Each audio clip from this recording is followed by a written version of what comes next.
Arthur, te achei. Eu tô com medo, isso aqui não é real. Você sabe onde está a casa, você grava bem. Vamos lá, agora a maioria vai ser inofensivo. Zumbis e esqueletos, quando de dia eles se queimam. Coisa pegando fogo aqui. Isso que eu ia dizer, eles queimam. Eles queimam. Mata. Olha só, eu tô morrendo. Vamos Eu lá. tenho um osso.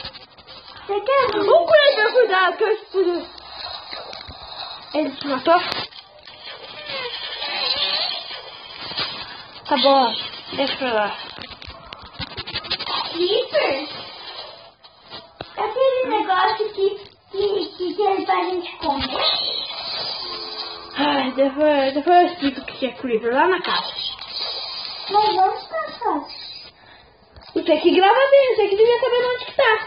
Mas eu nunca vim por aqui. Ah, tá, dando Olha ali a árvore que dá água. Olha, velha. Ah, estamos perto da casa. Olha a casa. Ovelha. Ovelha, ela é chata. Ela me empurrou. Peraí que eu vou pegar. Ali tem uma madeira. Pouquinho. Ele tava esperando a gente lá na porta da nossa casa. Tem uma aranha aqui na nossa casa. Aranha de dia inofensiva. Só se você bater nela, ela vai atrás. Ela caiu lá embaixo. Aranha boba. Ah, eu caí também. Agora você bateu nela, parabéns. Essa pessoa é muito forte. Ah! Que som que é esse? Será que é mais um monstro? Ou é... Thiago, olha aqui na porta. E um monstro. Será que é um monstro de zumbi? Eu acho que não, ideia de galinha. Dá pra ver. Ele tá fazendo barulho, esse osso. Duro que tá mesmo. Ai! Ai! Eu vou jogar ele longe, olha aqui. Olha isso.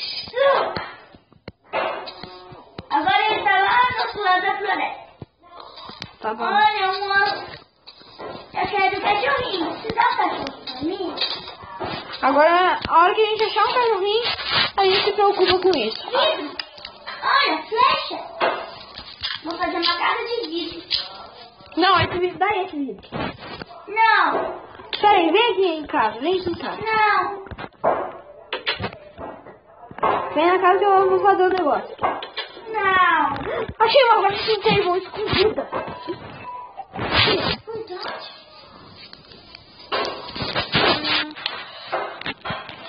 Depois nós fazer uma plantação. Cadê você?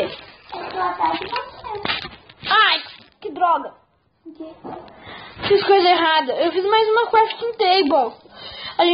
Nós precisamos de mais madeira. Por quê? Ai, não me bate. Eu quero bolo. Então, uma crafting table vai ajudar nisso. Ai, Arthur. Arthur!